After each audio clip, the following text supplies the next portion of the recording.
Luc, Cheese, Todd, welcome. Thank you so much. And as everybody's filtering in, I know there are going to be some who see this kind of on a bit of a delay if they're working or just want to catch up in a later time. All the season ticket members that we have joining this Zoom call, just a big thanks for hanging in there, for all the loyalty you guys have shown, for the passion you've shown over the last few weeks. I know doing those Twitch streams with Bailey and all the stuff we've done interacting with you guys, I continue to be blown away. I don't know about you guys with just the amount of interaction we've seen and the desire to get things back going. I'm going to start with you, Luc. What have you been doing over the last couple months besides work? I know you're staying busy somehow. Oh, we've been pretty busy, actually. A little bit busier than we were expecting. You know, it's just when this thing happened, we kind of were thinking, well, you know, what's going to happen? What are we going to do, and so forth. And it seems like as an organization, and everybody's been kind of just going full tilt and trying to make our team, our organization, the best it could be. I think everyone is aware that even though it's a difficult time, we're just doing everything we can that can help us get better. Take advantage of this opportunity, even though it's not a real opportunity, but of being at home and trying to make us better in any which way that we can as a group. So long as the dogs are all good, that's the main thing for you guys at home too. Yeah, I guess I didn't answer what I've been doing, but it's just been at home. It seemed like a busy all day. I mean, we know these are tough times for everyone. We certainly understand that, and you know, it feels like we're all connected together. You know, we always say we're all Kings. I think we're all family now. We're all breathing the same air. We're all sharing the same tough times, and we understand where everybody's coming from. And you know, this is one of those times where we're all at the same level, and we all have to pull through together. Yeah, Cheese, how you been? How busy? I'm sure you guys have kind of similar thing on the business side, but how you been? How you hanging in there? Oh, it's been a crazy 2 months, and it's insane that it's been 2 months already. It feels like it was just a week ago. I think post game after the Auto game, I went down and saw the team, and I think Todd and I were talking after the game, and I gave him a heads up as to where things were heading. And I think even at that time, we thought it was going to be, you know, a matter of a few weeks, and we'd have some solutions, and we certainly don't have that, you know, at this time. But you know, I think the most important thing for us to add on to Luc's comments earlier is, you know, we've tried to really lean back on our core values of family, integrity, excellence, and passion to lead us through this process for our staff, our players, and our fans. And Luc talked a little bit, and you talked a little bit about, you know, all the things that our staff and Bailey and everybody's been doing for our fans and our community, and we're incredibly proud of everybody being out there for our fans and our community, whether it's the Teams for LA merchandise campaign that's raised over $250,000 for the Mayor's Fund, that's going to support and protect the you know, vulnerable residents of Los Angeles. We're going to donate over 250,000 clothing items from some of our old attic stock merchandise from AEG that's going to go to the community. You know, our CHLA blood drives that all of our fans have stepped up for and supported has helped. And Alex, I know you went over there and donated blood, and that's helped lead CHLA out of a blood deficit that they had going on, you know, as this crisis took shape.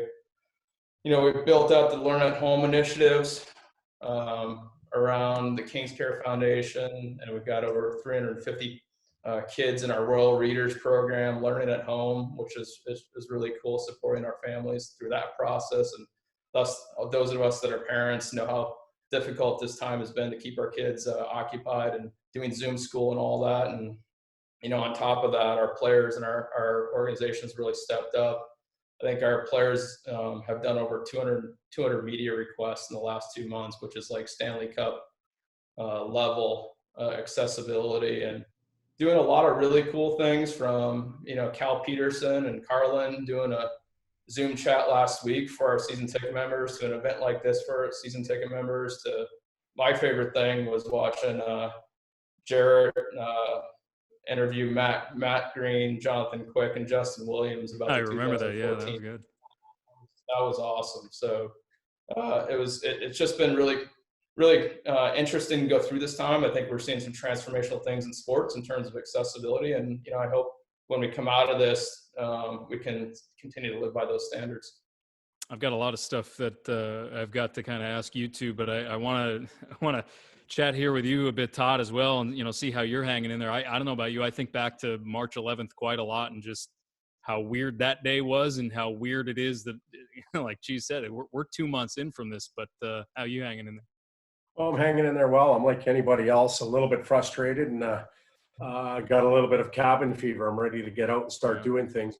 Obviously, the health and well-being of the Kings community, our fans, and the LA area comes first. But since that day, it's been an emotional roller coaster for a lot of us.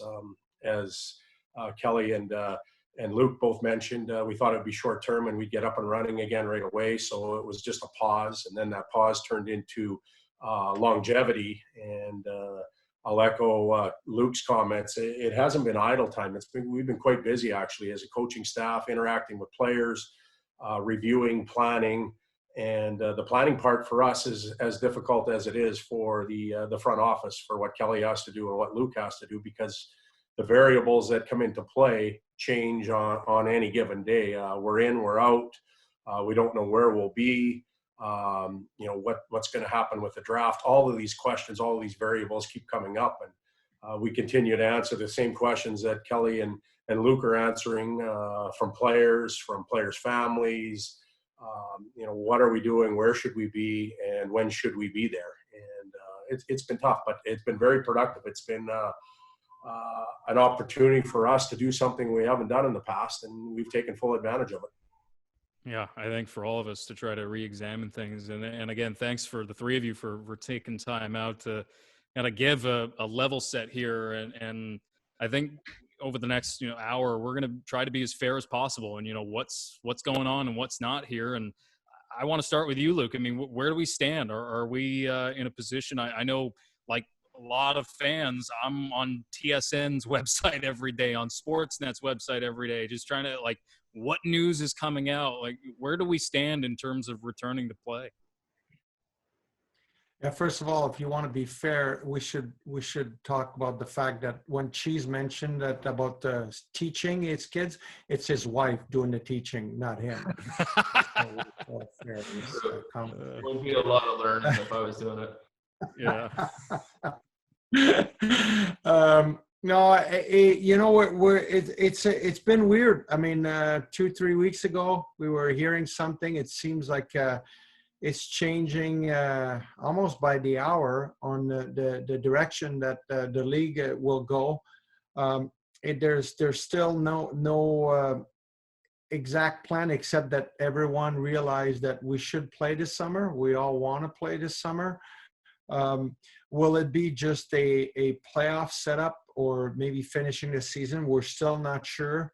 It seems like sometimes it's leaning towards more of a playoff format. The amount of team we're still not sure what's going on. For us, obviously, we understand getting ready for the draft is very important. Very happy with what our staff has done getting ready for this draft. I mean, we kind of feel we had a 3-week jump when the season was over. It seemed like our guys right away turned that into what are we going to do development-wise with our young players, and what are we going to do to get ready for the draft and maybe jump ahead of most teams. I think our guys seems to be ready. That's what most meetings are about. I mean, we've had, like Todd says, a lot of meeting about breaking down last season and getting ready for next year. But as an organization right now, we're still kind of on the hole, which is kind of annoying, all of us. I mean, because like I said, we hear something, we're part of some meetings with the league. There's talks about maybe going a certain direction, and then the next meeting we're going a different direction. So we're still waiting. I do know everybody is really going home about making sure we get as much of a full season next year as possible. And as far as this season, personally, I certainly hope that we're able to get some hockey this summer. And I think it'd be great for the fans. And at the same time, I think we can bring in maybe some new fans because there'll be games all day, and it's going to be kind of a short period of time when that would happen. I know a lot of the specifics are kind of up in the air, and like you said, you're meeting. There's the return to play committee with the players. Is there a push from teams like us to play out the regular season and kind of have that, or is there a format that you think the league has in mind of how to manage? Because we stop with most of the season complete and a picture somewhat of which teams we know would make the playoffs, and we're not in that category. So where do you stand on kind of pushing the rest of the league to kind of say, do we want to finish this or not? I think for us, obviously, if we had a chance to finish the season, we'd want to finish the season. I mean, there's we have, especially the fact that we have a lot of young players, and it'd be good. It's always a good experience for them to play. That being said, you keep hearing there might be a surge sometime in the fall or something. There's a window there that it might be could call a little bit more calm, that I think everyone's looking at, that it might be the window where we would play. But and though because of that, we're really not sure of where the league's going to end up settling. Now, that being said, the NHL probably, unfortunately, we've had a lot of work stoppage, and they kind of understand how much work it takes to get back and what needs to be done. And I fully trust the league that they're going to do what's best for us to come back. And that's why Gary Bettman's mentioned we don't need to be first. We don't need to. It's not a race to see. Let's do it right. Let's not do it where we come back and then we have to stop. Like, he wants to make sure he wants to make sure he protects the players, the people that will work around, like people like you, Alex, that will be calling the games and so forth. We want to make sure it's done right if and when it's done this summer. I think on that note, I mean, the commissioner has been extremely thoughtful in his approach, and we're going to learn a lot from watching some of the other leagues go first. Even the Bundesliga in Germany starting, here pretty quickly, and seeing, how they're going to operate. And they've been very thoughtful, going through that process and being detail oriented and thinking about how they're going to protect the players and everybody involved, and make sure that it's meaningful when it does come back. So, to Luc's point earlier, unfortunately we have had 2 work stoppages, so that experience has been something we've been able to lean on a little bit in terms of scenario planning, and have a lot of confidence as a league or each individual organization. To that end, I mean, what have the last 2 months for you been like, Cheese? I mean, are you in constant communication with, let's say, the governor or the mayor? Like, what are some of the recurring topics on your desk, as you're trying to make your way through this unprecedented time? Yeah, at AEG, we have a lot of resources deeply involved in this thing. Dan Beckman, our CEO, he is on the governor's committee. He's on the mayor's committee. Lee Zeidman at Staples Center and myself are going to be on the local county task forces. So a lot of that is getting aligned now. We're working very closely with the leagues, across the NHL, the NBA, the Major League Soccer, to get all those guidelines to talk about the return to training first, and then return to play next. So a lot of that work is going on a daily basis. In addition to thinking about every waking moment about how we're protecting our fans, getting our fans through this process, working with season members and rolling out our payment plan processes and dealing with the credits that are, coming from 1920, et cetera. So, a lot of scenario planning, but trying to be thoughtful through that process. That's actually a key question here. Like, what is going on with season ticket members? And we have an unfinished season, and we don't know when we're starting next year. What is I think it's a membership protection plan you're calling it, right? Yeah, we took a long time to think about how we're going to deal with that process. And first of all, we had to wait for the NHL's guidance on what they wanted, us to do there. Again, going through 2 work stoppages, we had a very fan-friendly approach going through that. And, I worked closely with our team to come up with what we feel like as a template that can support a lot of different goals that our season ticket members have. With that said, we want to be as flexible as we can with our season ticket members because we realize how challenging this time is for everybody. So 3 key options with our membership protection program. First and foremost, people absolutely can take their refund for the unplayed games from 1920 right away. The second piece, and we've had a lot of feedback from some season ticket members that want to continue on to their normal 12-month payment plan. And quite a few are continuing on that normal 12-month payment plan, but they also want to know, what is their protection for next year if we have games that are played in front of no fans. So everybody that rolls over their credits from the 1920 season from the 7 unplayed games at Staples Center get an additional 10% credit for those games that they can apply to the 2021 season. And then they have 2 options. You can continue on your 12-month payment plan, and if we have games that are affected and not played in front of fans and have additional credits, you'll get an additional 5% credit towards the 21-22 season or the 2021 playoffs. Or you can renew now, pay later, which is you'll get your credits from the 1920 season, make a deposit payment in June, and not pay again until October when we have more certainty as to how many games you're paying for. So tried to be as flexible as possible. And again, if people have other hardships that they need to make arrangements with us, we've always been there for our fans on special arrangements, and they should just reach out to their season ticket member service executives. And I'm sure a lot of folks are going to have questions on how it's all going to work. There's actually a Q&A. We're going to do it kind of at the end of where, I've got a lot of questions here in mind for you guys, but there's a feature down at the bottom of your Zoom window, Q&A. So if you want to ask questions, if you want to kind of put them in queue, especially around the ticket plan, I think we're going to have a lot of questions about that. Please put them in there, and I'd like to, kind of get through as many of those as possible as we move along here. I've got 2 more here for you, Cheese. When we get back going, I mean, our world, Mayor Garcetti just today was basically requiring everybody to wear, facial covering today, no matter where you are. Our world's going to be different before we get a vaccine here. Are there discussions going on right now of what Staples Center is going to be like for our fans when we can have them back in the building?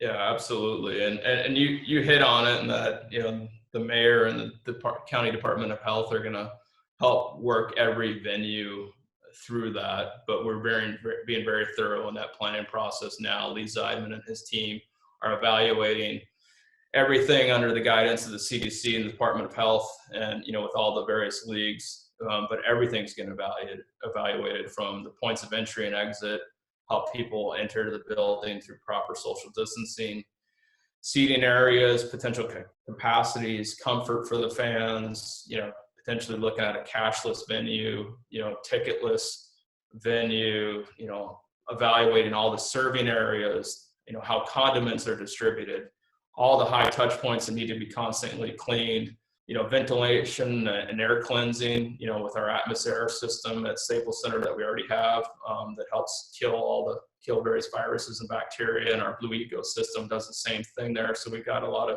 redundancy. Additional technologies are going to be brought in for deep cleaning on a regular basis. At the end of the season, right before we shut down, we added restroom attendants to continue to clean the restrooms on a consistent basis, and so much more. There's so many new technologies that are coming to the table, and all those things are going to be evaluated. And, as we always have been with Staples Center over the last 20 years, we want to be at the forefront of all that stuff, and we'll continue to do that again, because we do know, one of our biggest questions we have for season ticket members now is what is going to be done to make it safe for us. You nailed it. The vaccine is going to be the number one thing, but we're a sports organization. We're not going to be able to get the vaccine to you guys, but we're going to make sure that our venue's safe and we have the best environment possible until that time comes. You talked a little bit, Cheese, about stuff in the community. Before I get to Todd, I want to kind of just get a sense for how active we are we're able to be in the community right now. I mean, Kings Care Foundation and a lot of the hockey development stuff, I mean, it's high touch stuff. It's ball hockey. It's being in groups. What are we able to do right now that allows us to still be active and in the community and helping to grow the sport when we're all locked and sheltered in place? Yeah, so I think there's two parts to that question. And right now, I don't think is about growing the game of hockey in Los Angeles. I think it's about, supporting our community and the efforts that people need now. So the Kings Care organization and Jen Pope and Amanda and their team has done an amazing job and going through some of these initiatives to support more on a monetary and kind donations to the community. We had an event at SoCal Gas today with SoCal Gas today at LA Family Housing to donate some clothing product as well as hygiene products to the homeless at LA Family Housing. I think those are the most critical things that we can do right now. Our players have done, learning at home hockey drill programs, and more of that stuff is coming out here over the next couple of months, and that's great for the youth in the hockey community, and we'll continue to do that. But much like Staples Center and coming back to play, all the rinks and youth sports organizations, for that matter, are going to go through a similar process to get back to it. So, we're going to adapt and evolve as the situation unfolds here. But I think the most critical thing is to be here for the community needs as they are right now. Yeah, I'm going to head over to Todd. A lot of the questions that we've got have been on the hockey side, which, I mean, I don't know about you. I keep thinking about where we paused, and we're on a 7-game win streak. How much communication have you had with the players? Since we've stopped here, and what have you been communicating with them? I mean, I'm sure only so much hockey talk to go around. I wonder what you guys have been able to talk about. Well, actually, the communication, like anything, is much different now than it was when we were playing on a daily basis. You got to see them, and you could see their fatigue level, their emotional level, whether they wanted to communicate or not.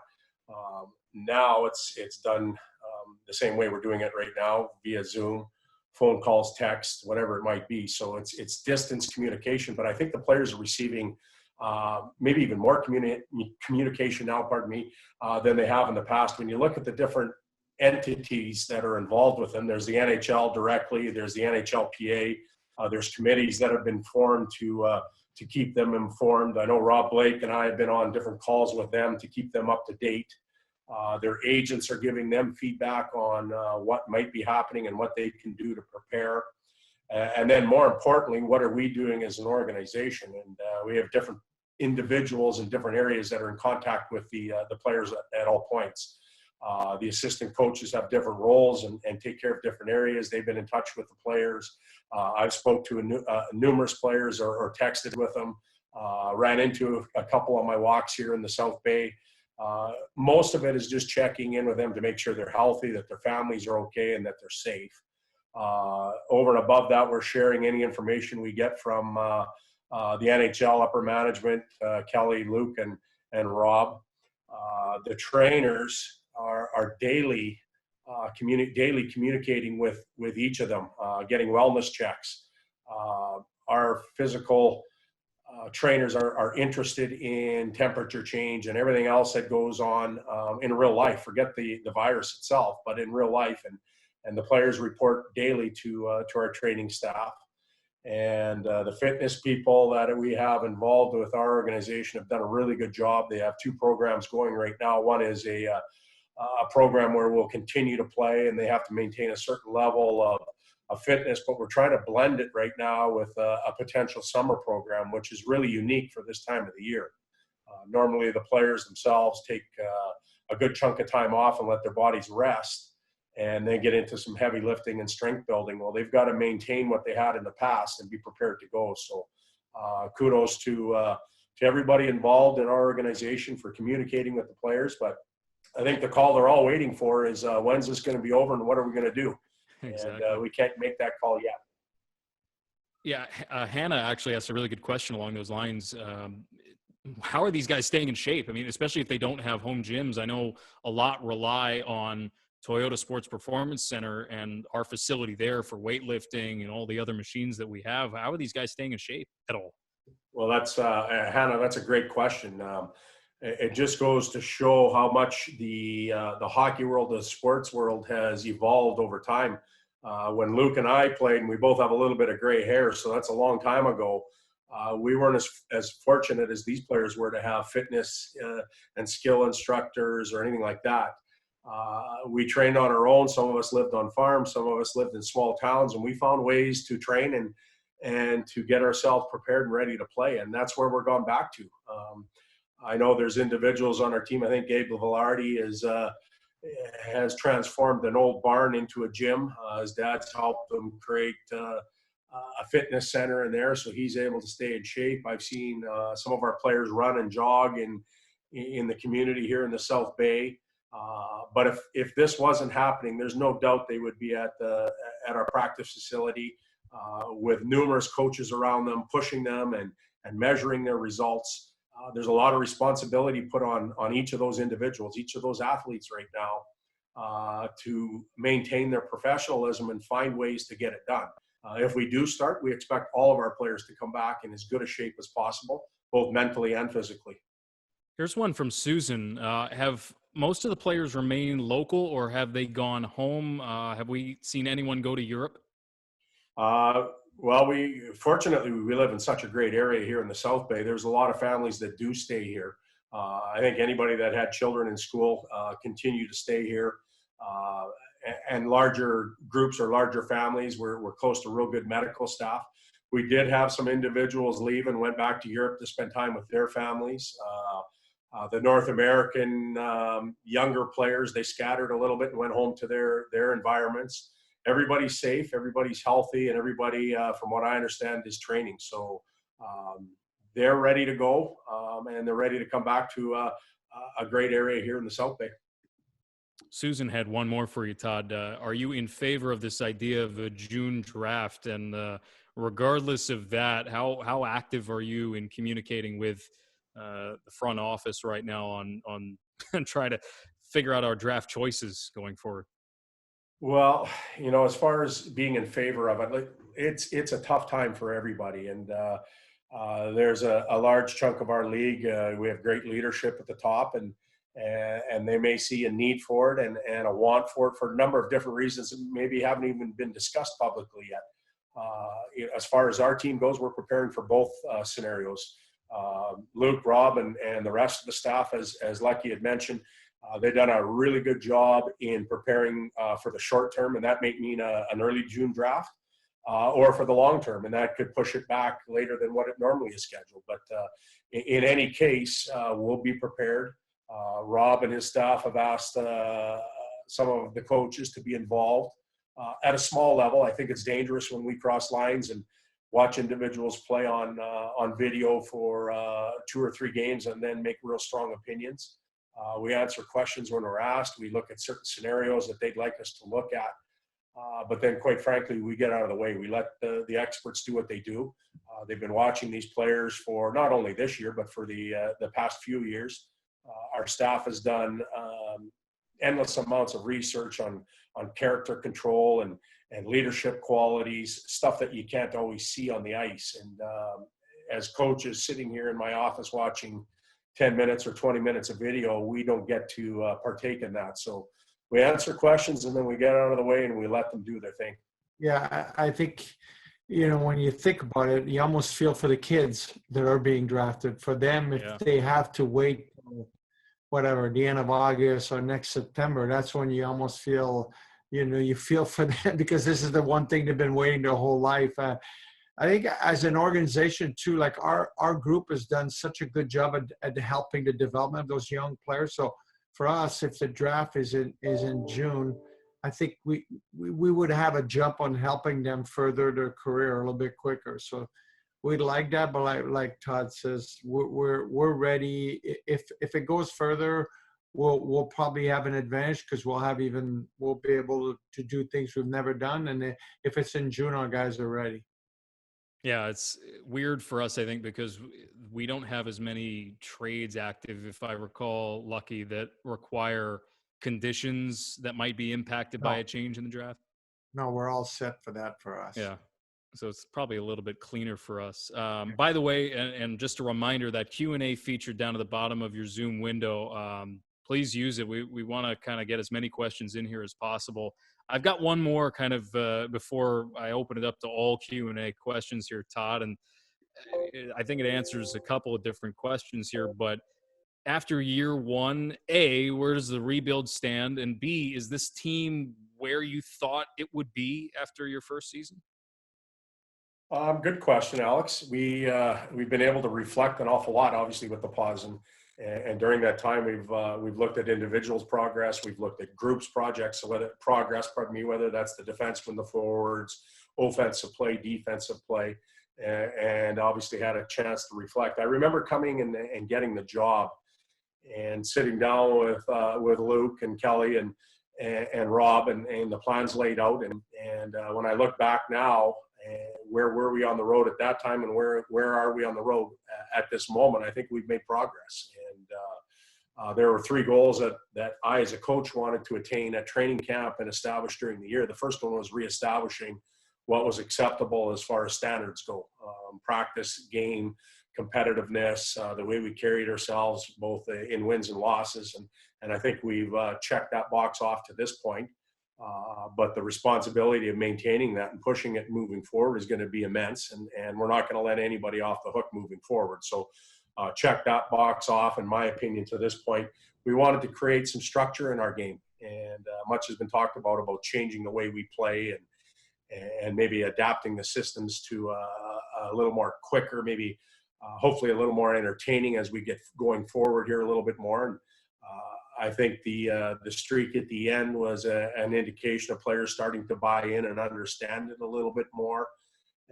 So that box got checked off, but again, a lot of heavy lifting to do in that area. Again, at no point can we take our foot off the gas pedal when it comes to that. We've got to continue to learn and push and advance. And then the last thing that we wanted to incorporate was some pace in our play. Play the game a little bit faster, and fast isn't always about skating. Fast can be puck support, puck movement, the 5 guys synchronized on the ice at any given time. And from the beginning of the year and in reviewing video and going back to the end of the year, significantly different. So have we turned the corner? We'd like to think that we're beginning to. And when you talk about turning the corner, it's not just wins and losses. It is the transitional player coming into the organization. We have a lot of youth right now. Luc talked about development. That becomes a huge, important part in our organization. We've got to continue to develop the skills and the mental aspects of young players. The Ontario group did a really good job this year. Players were prepared to play when they came up. We saw that in Velarde and Anderson and Cal Peterson, amongst others. And so as we move forward, we know where we are in the line, but we're at the first turn, and we've got to complete the lap. So we've got a long distance ahead of us, but at least we've got some traction, and we're going to keep things moving forward. Safe to say that guys at least learn to tie. If we take your marathon analogy, they learn to tie their shoes and cross. Yeah, it's the first lap. Great. They have their shoes on, they're tight, and their feet are moving, and you got to give credit to guys like Kopi and Dowdy, Brown, Carter, some of those veteran guys. When you've run a marathon or two, you know the pain that goes into it, and they've started all over again, and they're leading the pack. The kids have come in and pushed them. They're not standing back and watching and taking anything for granted. They pushed, and they've been able to be energy people in the organization. So we feel good about where we are. We can't take our foot off the gas. And as we go forward here, integrating some new characters into the organization, whether it's from the outside or new drafts, is going to be really important, and maintaining the level of standard will be essential. Luc, I think you've said this before. I think we just should up and award the Stanley Cup to the team with the longest active win streak at the pause. That would just seem the cleanest thing to do. Exactly. Right. That would be the simplest thing, and let's move on to next year. Exactly. For Luc and Cheese, this is from Morgan. When the teams are back and they're starting to do practices, will fans be allowed into Toyota Sports Performance Center with social distancing and even with social distancing and masks? Do we think that this is going to be an open or closed thing to the public? I know we're supposed to, in theory, get to this phase 2 from the NHL at some point, but I guess the question, would fans be allowed? I think short term in this and the initial phases that we're in right now, just getting back to finishing the season, the answer is no. And, I think that's just going to be about, where we're at and protecting the players as they get back to training. So this whole process, look, I'm not the Department of Health or the CDC, and I'm not going to give you guys those exact answers there, but I think all this stuff is going to roll through in phases until we get back to complete normalcy.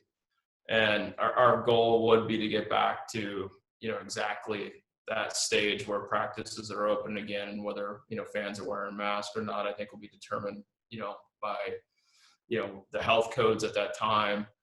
Short term, I think it's going to be needed to protect the players, and we're not even sure, at what phase, within the governor's plan and the state of California's plan at which Toyota Sports Center is going to be open publicly again yet. So that's kind of the, where things currently stand, but it'll take some time to get back to that. And I think the commitment we'll have to you guys, our goal will be eventually to get back to that at some day, but it's going to take some time, and everybody's going to need to have a little patience going through that. Here's one from John, and so he asked, has there been any consideration given to playing games in other parts of the country if LA continues to place restrictions on large public gatherings in the fall? I'm going to put my own twist on this and ask as well, have you guys gotten the sense that once we are through the summer, assuming all goes well, we will be playing games at Staples Center sometime in the fall? Is that something that is out of the question already, or where do we stand on that? Well, I could start, and maybe Cheese can add something, but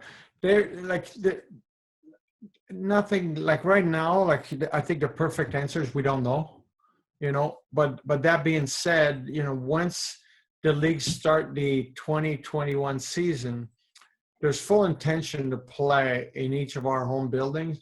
Now, will there be fans allowed or limited amount of fans or so forth? We really don't know at this point, because like I said earlier, things seem to change every day or hourly.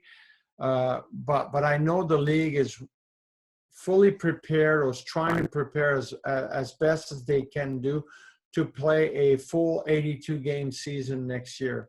Now, will that start in September, October, November, or December? I think they have plans that it could start any of those months and still play a full 82 game schedule next year. But we really don't know, how that's going to work. But I could fully say I think it will be at Staples Center for our home games. Correct, Cheese? I mean, I don't see that we would be playing somewhere else. Yeah, I agree. There's been no discussion, in particular around the 2021 season, playing in another market. So, we would plan to play, completely in Los Angeles next year. That said, look, I think the commissioner's always said everything's on the table all the way through this, but it's always been a focus to make sure that the 2021 season goes unaffected. So, the scenarios are endless. I think we could all go down the rabbit hole for the next 45 minutes if you wanted to. Here, I'm going through just some questions just to make sure I got some that were submitted in advance of this Zoom call. And by the way, keep them coming on that Q&A. There's some really good ones coming in here. This is from Andrew yesterday. How do you deal, Todd, with where we paused and kind of there's unfinished business I mean, there is a possibility, I guess, in that we don't get to finish. Have you thought of that at all? That, you know, we finished the year where it is, and it's a positive 7-game win streak. But have you thought about that at all? Thought a lot about it, and Andrew, a really good question. You know, when we have used this time, we've done a lot of, I don't know if you want to call it closure. We put closure on the season, but we haven't closed the season.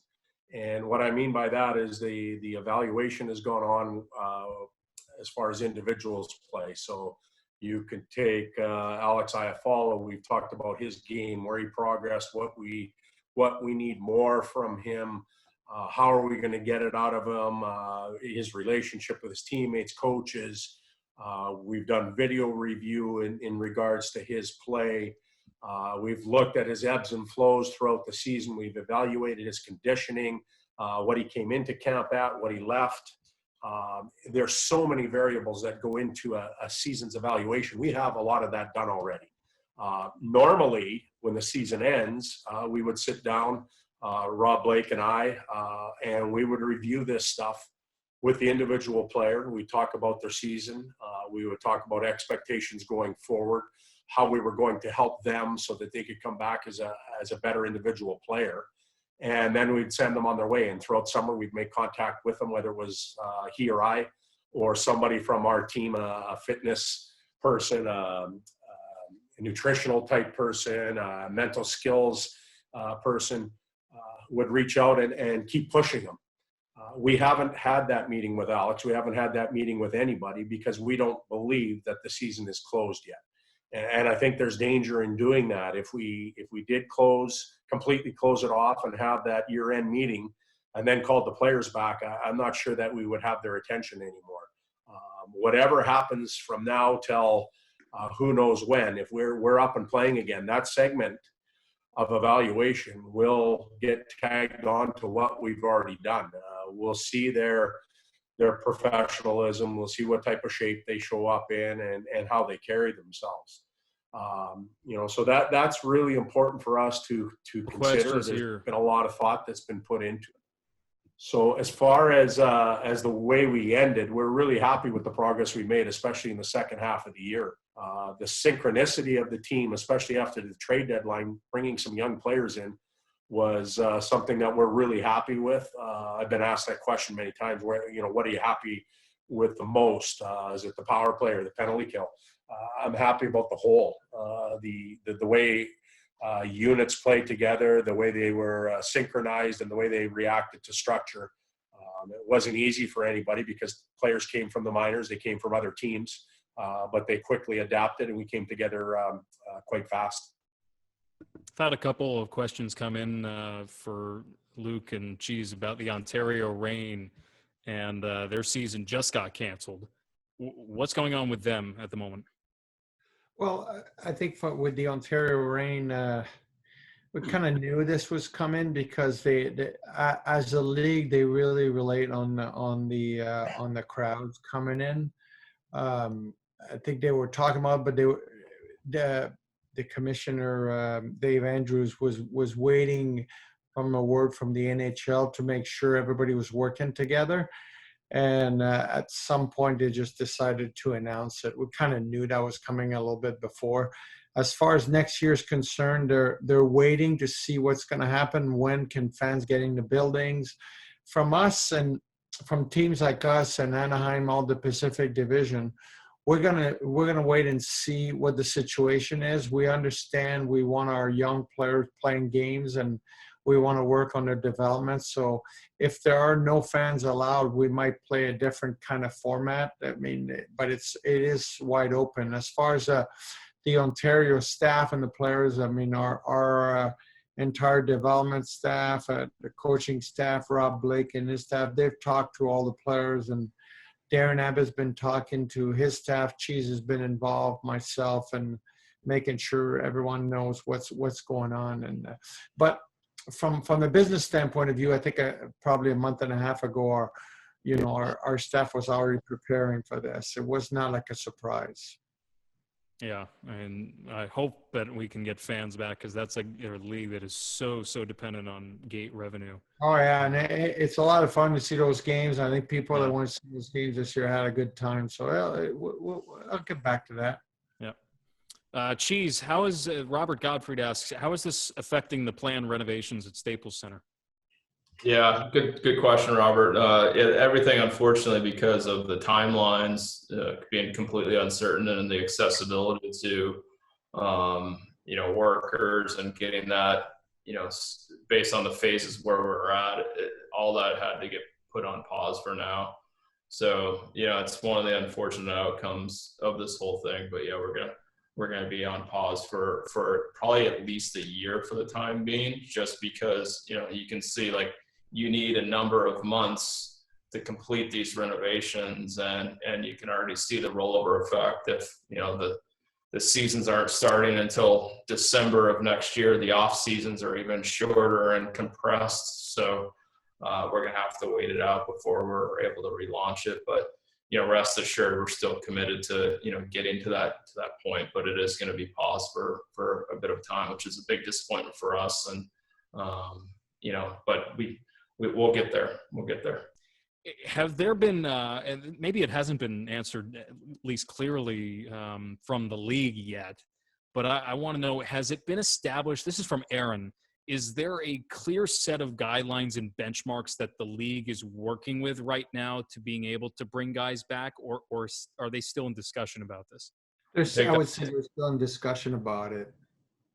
I think they're definitely waiting, and you got to remember they're dealing with different province in Canada, different states. So they're I'm not sure what their benchmark is, but they're waiting to get the okay from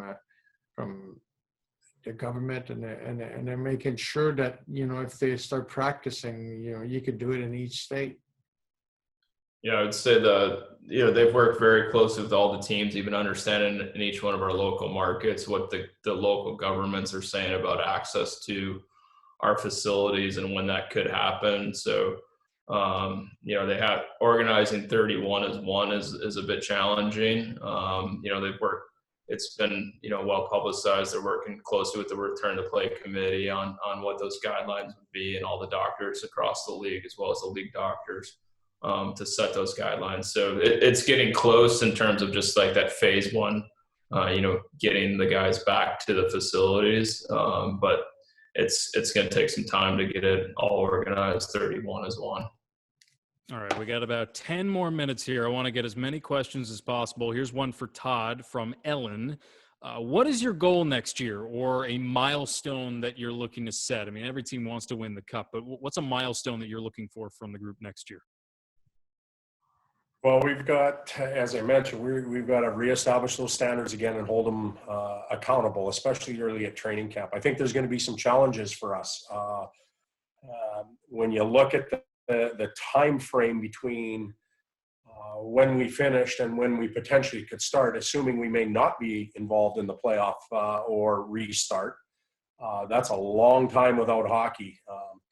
So as a coaching staff, we're aware of that. We're going to have to go back to the basics.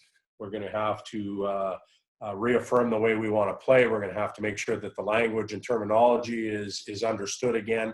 And we're going to be dealing with a different type of classroom. We're going to have some students in there that will get bored quick because they've gone through it.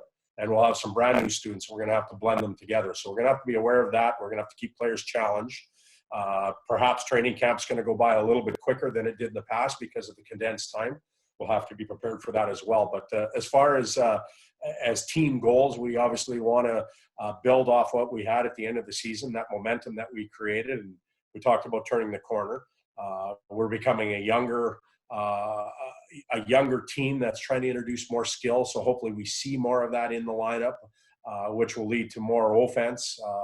I thought we improved greatly defensively as the year went on. Our offensive numbers, we created chances, but we didn't have real good finish totals. That can come in the form of the power play, forecheck, offensive zone play. So there's some goals or standards that we'll have to set there.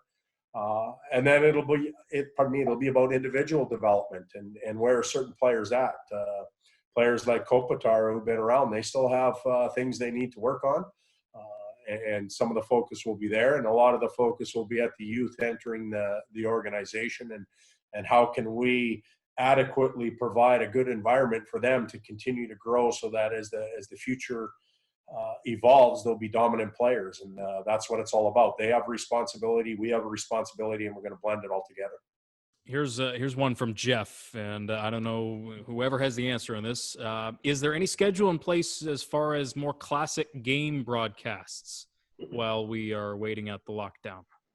There is. Our team's working closely with Fox Sports West. I don't have the specific schedule right now, but there's a whole list of additional classic games that are getting put together. It's a bit of a complex issue too when you get to those classic games in terms of where the rights are at with the NHL and Fox and the old broadcasters. But there is a more detailed schedule that is coming out on that now. We'll make sure we send that out. I enjoyed watching the 93 series for sure. A lot of Luc, the old quite the games flow going. are not HD, so it makes it hard. I'll actually I have a little bit of intimate knowledge on how these things work too, with getting the rights to these games. As you mentioned, Cheese, you have to clear not only with the league, but the original rights holder. If it's NBC, let's say, you have to edit it down for time. You have to clean it up in terms of sponsors, who's a sponsor with Fox, but they don't want to necessarily show on it. There are so many issues that go on with that I've been impressed. And they're doing it all, by the way, just like we are working from home. All their edit capacity has been taken at home from Fox Sports West as well. So it's been impressive what they've been able to put together kind of from scratch with all their equipment still sitting in their downtown office. So I've been impressed with that. Lindsay and the Fox Sports West team and our whole crew over there. You guys have all been an unbelievable support to us during this time to help us make sure we're still serving our fans. And I know I need to watch some hockey, so I enjoyed watching. I enjoyed watching Luc look great on no HD back in the '93 series against the Maple Leafs. That was awesome. Didn't like seeing the game with the illegal curve. Oh no, we didn't show that one. We lost that one. I just enjoyed Luc getting on the NHL Network. That's where I saw it. Oh, okay. Watching Luc get shirt for not scoring during the 93 conference finals, and the classic line of "Who cares? We're in the damn finals." Jimmy was doing that interview. I still got to get a word in with Jimmy Fox about that interview. What is he doing there? Just trying to needle him. That's all right. A couple more here that I want to get to before we wrap up. Here's kind of a serious one, I guess, from Mike. And he apologizes if it's been asked before. Let's say we have a season ticket member who's on the older side or maybe a little bit immune compromised, and they're not as comfortable attending our games. Will they lose their priority or place in line if it's, let's say, they opt out of attending next year or something to that effect? No, I mean, now is not the time to be that stringent on all those guidelines. I mean, we're going to continue to be flexible as we can. There's not, a perfect template we can write at this point on all those pieces, but those are all really good questions to have. I think if anybody's that's been a season ticket member with us for, the last, 50 plus years knows we're always an organization that works individually with our fans. And, we're not here to, especially in this time, to be restricting anybody on policies like that. So we'll work through that with people, as we get to those points. Here's one for Todd from Cheryl. What's the goalie plan for next year? And I've had a couple of questions about this. Who's 1A, 1B? Has this been sorted out? Is there going to be a tryout, a training camp, basically, for the top job? Well, I don't know if we call it a tryout, but we expect both of them to come back and play extremely well.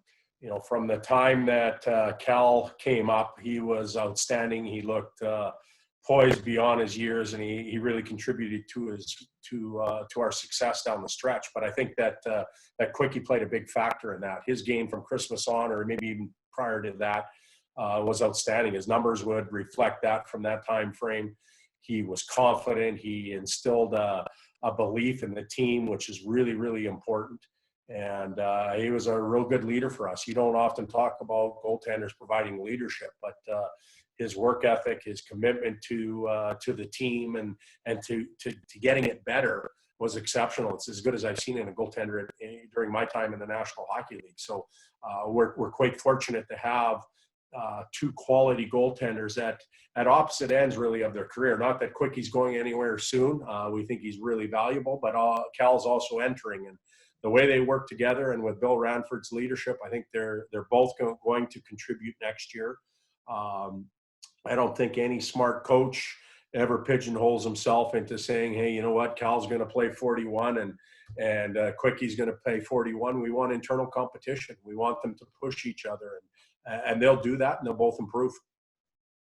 I think I know the answer to this question, but I'm going to ask it anyway to Luc or Todd. Are there any glaring things, regardless of when the draft comes, that you're looking to address with this club and try to plug holes as we continue to build this team towards a contender? Well, I can, regarding plugging holes, I think we've talked about the last 3 years that Rob Blake has talked about relentless pursuit of talent, speed, and we really focus on character. We want those kids to come in and understand what it means to play for the Kings. And we want them to make the NHL, but at the same time, we want them, one day, when they're ready to come in the NHL, we want them to be ready to help us win. Yeah, so it's important for us to get the best player. Obviously, we know we're going to pick fairly early. So we want to get the best player available. Our guys are doing work. They're making sure it's the right person, too, that will have an impact in the locker room. When you pick top 5, you want to make sure that player has an impact in the locker room in the future. And we're going to make sure, too, we know we have an extra, like 3 second-round picks. So we want to make sure we get the right player that will help us. Like, we got the guys like Tyler Toffoli or Kyle Clifford, and they made a huge difference in our organization in the second round way back when. We want to make sure we get that type of player with that type of character that will help us make a difference. All I want to know is what your good luck routine is going to be going into the draft lottery, whenever that is. Whatever I did last year, it didn't work. Whatever it is, I hope we get the right lottery balls this time.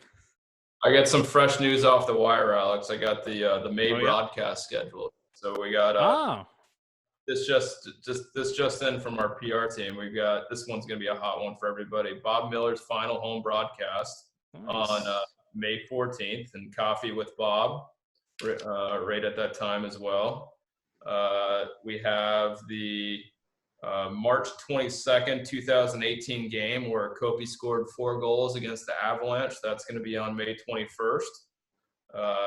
The April 5th, 2018 game, Dustin Brown scores 4 goals on May 21st as well. We got the original Snoop Dogg broadcast as the Kings versus Penguins in January of 2019. That's on May 28th. And then we got the Ron Burgundy game. That was March 21st, 2019.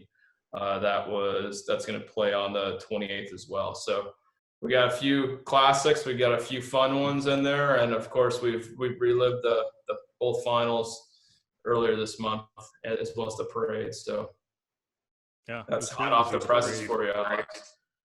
Nice. I just saw that email pop up internally too. So I hope I'm sure we'll get that pushed out to everybody in short order. 4 o'clock here. I want to kind of leave the floor to you, Todd, as we wrap up. I know we've got a lot of cool things on the horizon with this group. It was fun to see them grow during the year, and I know folks who were at so many games, as so many of you fans are. It's fun to see the evolution of a club when they're starting from the ground floor up, and I know it'll be a lot of fun going forward. Well, we're anticipating that we can keep this momentum going. We talk about the marathon, putting the shoes on, and we're into the run now. And it's important that we continue going. But I do know when you run that marathon, the sidelines are packed with people that cheer you on and push you and expect the great things from you. And those are our season ticket members and our fans. And a lot of you are online right now. On behalf of the team, I'd like to thank you for that support. We feel it during the year. And when we talk about the Kings and the organization, we are including you in that. And you're really important. And as we all come out of this strange or eerie time that we're experiencing, healing is going to be really, really important. And we want you to be part of our healing process with the Kings, but we'd also like to be part of yours. And we'd like to give you a good, honest effort every night, give you something to cheer about, get you excited about the youth coming through, but also remember the older players that have done it in the past and are providing great leadership for us. So let's get through this virus, this strange time, and then let's all heal together. And I can't thank you guys enough for the support that you've given us so far. And you can count on us in the future, and we're going to count on you. Appreciate it. Well said, Todd. And again, thanks for everybody for coming along and participating here. We love the questions. Keep them in mind. I'm sure we're going to do more of these types of things in the future. And I'm sure this is not the last that you'll hear from us, especially with potentially trying to get things restarted here. We're just at the start of this race, I'm sure. And Luc and Kelly, thank you so much for your honesty and candor here today as well. Really appreciate it. Thanks. Good job, Alex. Thank you, everyone. Thank you, everyone. Thanks to everybody. Stay safe. We'll see you soon. Okay, bye-bye, guys. Bye, everyone. Bye-bye.